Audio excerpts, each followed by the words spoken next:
to damage I stand the image corrected of by Islam. Professor Cole. It's less than 1%. Okay, all right. I will focus on the 99.99999%. Could I take a question from the gentleman? You had your hand up in the first row. Thank you. My question is to Professor Cole. I'm dumbfounded as to how you would think that the onus of the damage of the reputation of Islam is placed on Muslims, when every day Muslims are conflated with terror, not only in the media, but in academic discourse that, such as the one that you've presented. And I also want to know, don't you think it's a very interesting coincidence that at a time when American policy in Iraq is failing miserably, that it's very convenient for them to try to characterize all the deaths that are happening in Iraq as sectarian violence, when the overwhelming majority of Iraqis reject the fact that schisms that exist in their communities are along sectarian lines? Well, I would put a certain amount of blame on the Bush administration for creating a political vacuum in Iraq. However, as far as I can tell, their goal was to turn the country over to Ahmad Chalabi, who they thought was secular and Shiite, and they hoped that the secular Shiites would be the majority in Iraq. So it was not their intention to have religious extremists of either side come to power. They were ignorant. They've made a lot of mistakes. But I think that the Iraqis who have engaged in this violence themselves for political purposes do have to step up and take some accountability for what they have done to each other. And until they do that, they can't settle their problems. And I saw this in Lebanon during the civil war there. Until you had a Taif Accord, until people sat together, they couldn't solve their problems. They couldn't recognize that they were also causing the problems. General Shukri, you want to add something there? Yes. Just want to take you a little bit back in those 5 years. When the Americans went into Iraq, their target was the Anbar, the Sunni areas. There were battles over there. Fallujah was destroyed twice, the Ramadi, everywhere. Now all of a sudden, we have the awakening working with the Americans, and the Americans are targeting the Shias. So the Americans once attacked the Sunnis, now they're attacking the Shia, but the Shias and the Sunnis are attacking each other. This should stop.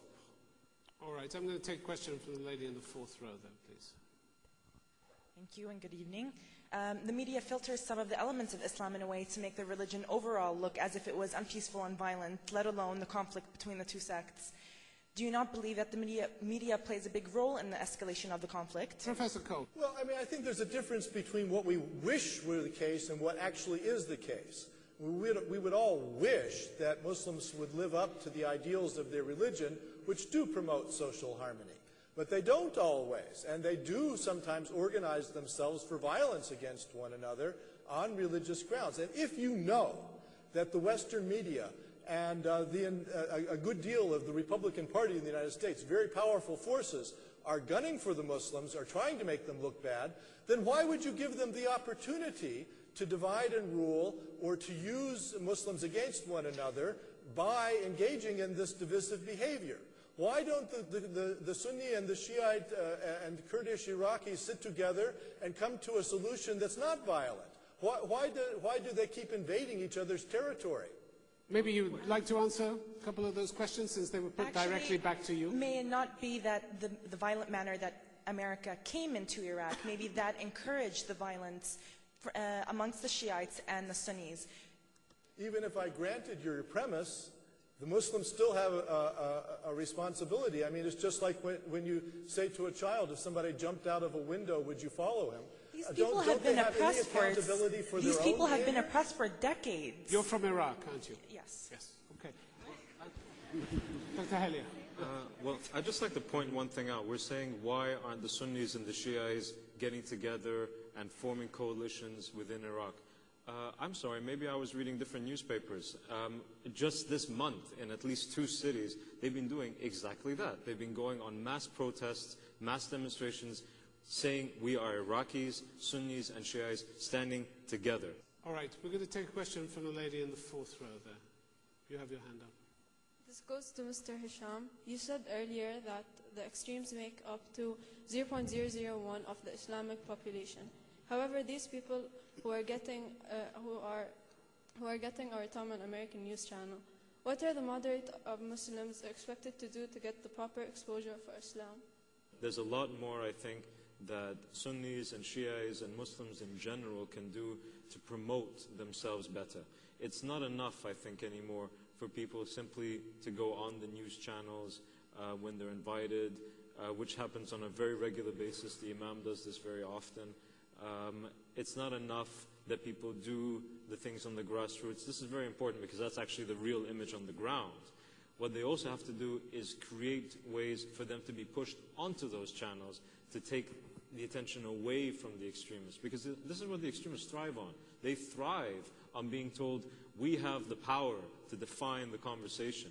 We have the power to define what Islam is and what Islam isn't. Imam Qazwini, do you want to comment on this? I think the answer to that is to educate, especially for Muslims who live in the West. I think they need to hold teach-ins, open houses. They need to have outreach programs in which they can educate American non-Muslims about their religions. They need to run documentaries in the media about Islam. I think the education is a key issue here that many Muslims are missing.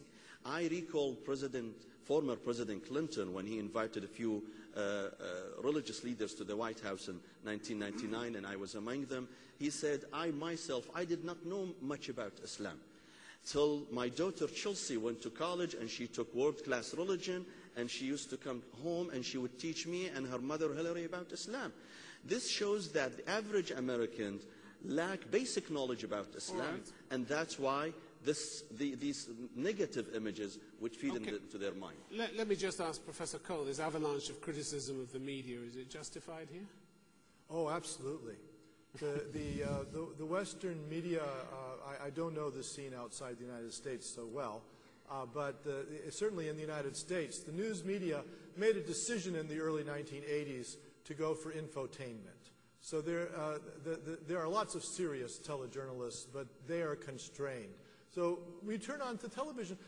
I remember recently there was a millenarian outbreak of violence in Iraq. There were these people who believed that the promised one, the Mahdi, had come, and there was fighting in the streets of Basra and Nasiriyah. I turned on the U.S. Cable news shows. There was nothing about it all day. There was not a mention of it. And what did they have on? You know, some starlet forgot to wear her underwear that day or something. I mean, it is really tragic, the degree to which the news media in the United States has declined into mere infotainment. So you both blame the media, but one thinks it hasn't damaged Islam's reputation, and you think it has. Well, I think that because the media is sensationalistic, if you can show burning cars and damaged buildings and blood in the street and Sunnis and Shiites raising banners against one another, that plays into the infotainment and the sensationalism. But, you know, if you give them that opportunity, they will cover that kind of thing, and they have covered it quite intensively. And then it affects people's attitudes towards the Muslims. All right, this gentleman right at the back. We'll take your question, please. You've had your hand up. Yes, you. Don't you believe that the conflict between Shia and Sunni is purely political? As religiously speaking, they have the same beliefs with a few simple differences in practice.